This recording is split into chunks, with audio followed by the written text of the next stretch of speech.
querida irmã, querido irmão que está aí sintonizado nesse canal de reflexão bíblica São Jerônimo. É com grande alegria que compartilho com você a meditação do texto de hoje, que é extraído do Evangelho segundo João, no capítulo 10, versículo de 1 a 10. Nós chamamos de parábola do bom pastor, porém nesse texto nós temos três imagens. Aquela do pastor, do ladrão que está ligado ao assaltante e a imagem da porta. Acredito que essas últimas imagens são mais familiares do que a imagem do pastor e da ovelha. Para quem sempre viveu numa realidade urbana, muitas vezes não é familiar, diferenciando daqueles que têm a oportunidade de nascer no meio rural e ter maior contato com esse contexto. Esse texto está relacionado com o capítulo precedente do cego de nascença, sobretudo de João 9, 24 a 41, e deseja nos dizer quem é Jesus Cristo, qual é o seu messianismo e quem é o discípulo. Mas também está ligado com a crítica que Jesus faz aos fariseus que não creem em Jesus Cristo, em João 9, 39 e 41, e fala também que os fariseus são guias cegos que exploram o povo, não estando assim dispostos a entregar a sua vida ou estarem a serviço da vida.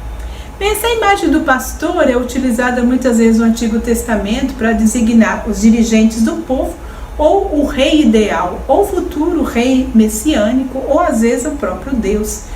A concepção de Deus como pastor, ele perpassa toda a história, todos os períodos da história de Israel.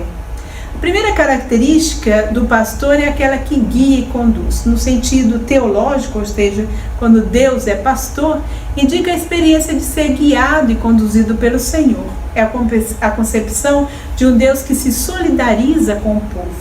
No Antigo Testamento, o pastor também tem um sentido pedagógico, ou seja, é aquele que ensina, que exorta, que conduz o povo ao bom caminho. O segundo sentido está ligado com aquele que provê o necessário para a vida do rebanho e tem a missão de reunir e não de dispersar. Não somente Deus reúne e provê, mas também os dirigentes a fim de cuidar do seu rebanho. Um texto significativo nesse sentido é o texto do profeta Ezequiel, capítulo 34, no qual Deus acusa os falsos pastores que não cuidaram do rebanho, não deram a sua vida, também não desejam a vida desse rebanho, mas conduz o rebanho à morte.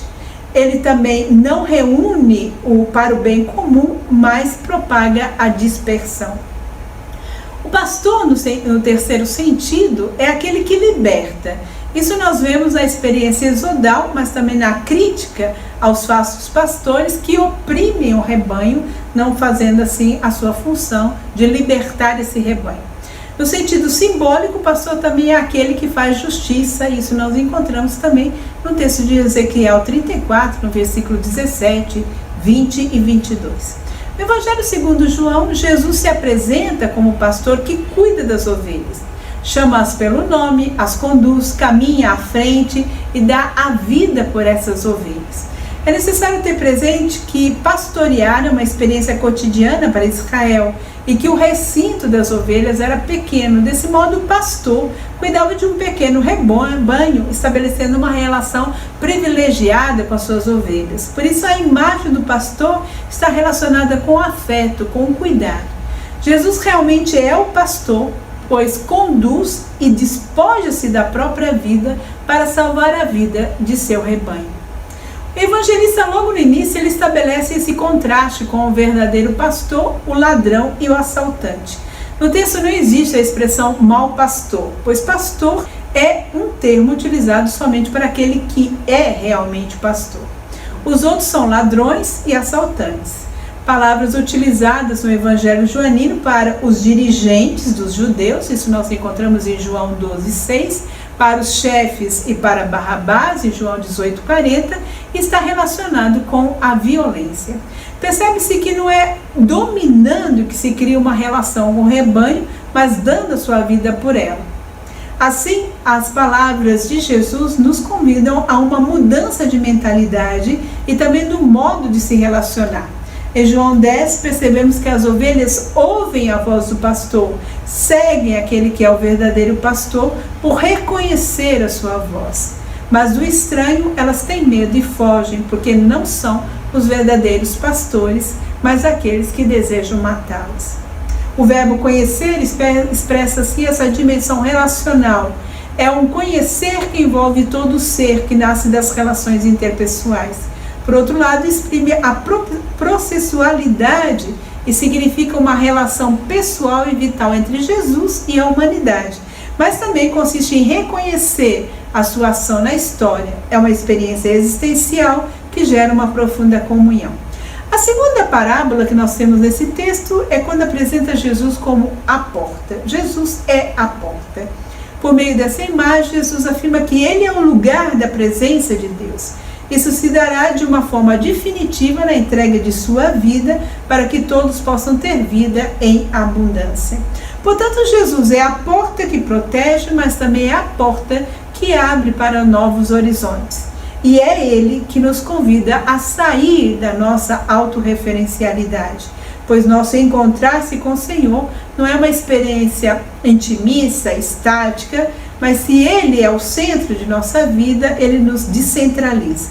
O Papa Francisco afirma: quanto mais nos unimos a Jesus, mais será o centro da nossa vida e mais nos fará sair de nós mesmos, nos descentralizar e ir ao encontro das demais pessoas por meio dos nossos gestos de solidariedade e de uma presença qualificada.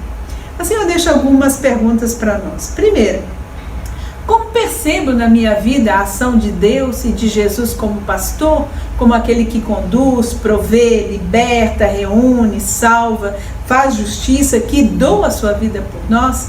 Jesus diz que Ele é o bom pastor e que nos conhece. E nós o reconhecemos como bom pastor?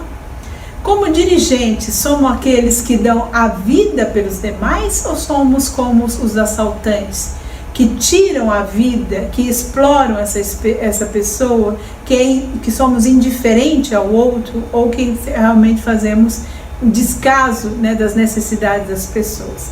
E por último, a imagem da porta, né, que é uma imagem muito interessante, significativa, porque sempre nós estamos nos deparando com uma porta, a porta da casa, da igreja, as portas de lugares significativos para a nossa vida, a porta da universidade, nosso primeiro emprego, da nossa casa própria. Quais são as várias portas, né, presentes na sua vida? E o que elas significaram para a sua vida?